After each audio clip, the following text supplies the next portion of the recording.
क्या देश के 24 लाख छात्रों का भविष्य सच में खतरे में है?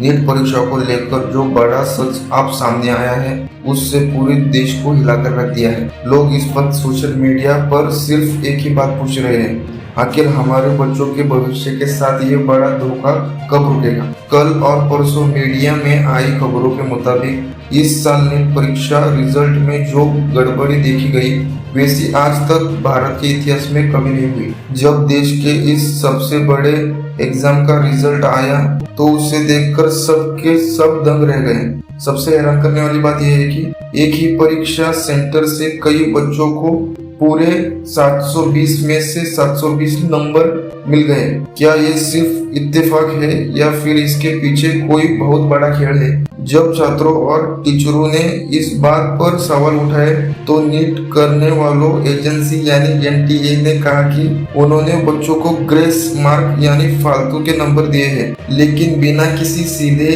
नियम के इतने सारे नंबर बढ़ाना दिन रात मेहनत करने वाले ईमानदार छात्रों के साथ बहुत बड़ा अन्याय है। इस पूरे मामले पर कल जब सुप्रीम कोर्ट ने सुनवाई दी तो जजों का गुस्सा 7वें आसमान में था। सुप्रीम कोर्ट ने नेशनल टेस्टिंग एजेंसी को कड़ी फटकार लगाते हुए साफ कह दिया है कि परीक्षा के नियमों के साथ जरा सा भी खिलवाड़ बर्दाश्त नहीं किया जाएगा और उन्होंने हर बात का जवाब देना होगा। आज देश का हर युवा जो रात भर जागकर इस एग्जाम की तैयारी कर रहा था वो गुस्से से सड़कों पर उतर आया है। दिल्ली से लेकर पटना तक हर तरफ सिर्फ एक ही आवाज गूंज रही है, हमें हमारा हक चाहिए, हमें इंसाफ चाहिए। अब यह मामला सिर्फ एक परीक्षा का नहीं बचा बल्कि दिल्ली के राजनीति का सबसे बड़ा मुद्दा बन चुका है। विपक्ष के बड़े नेताओं ने साफ कह दिया है कि संसद का नया सेशन शुरू होते ही इस मुद्दे पर सरकार को घेरा जाएगा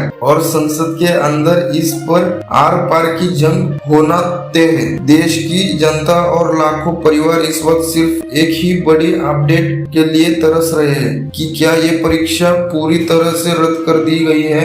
क्या सुप्रीम कोर्ट दोबारा से नीट परीक्षा करने का कोई बड़ा फैसला सुनाएगी? इस एक फैसले पर पूरे देश की नजर टिकी हुई है। अगर आज हमारे देश की इतनी बड़ी परीक्षा ही सेफ नहीं है तो कल को हमारे देश का भविष्य किन डॉक्टरों के हाथ में होगा? यह एक ऐसा कड़वा सवाल है जिसका जवाब आज हर आम नागरिक मांग रहे हैं। इस 100% सच्ची घटना और गड़बड़ी पर आपकी क्या राय है? क्या नीट परीक्षा दोबारा होनी चाहिए? कमेंट बॉक्स में अपनी राय जरूर बताइए। देश की ऐसी ही हर कड़वे और सच्ची अपडेट को सबसे पहले देखने के लिए अपने बुलडोजर न्यूज को सब्सक्राइब करिए।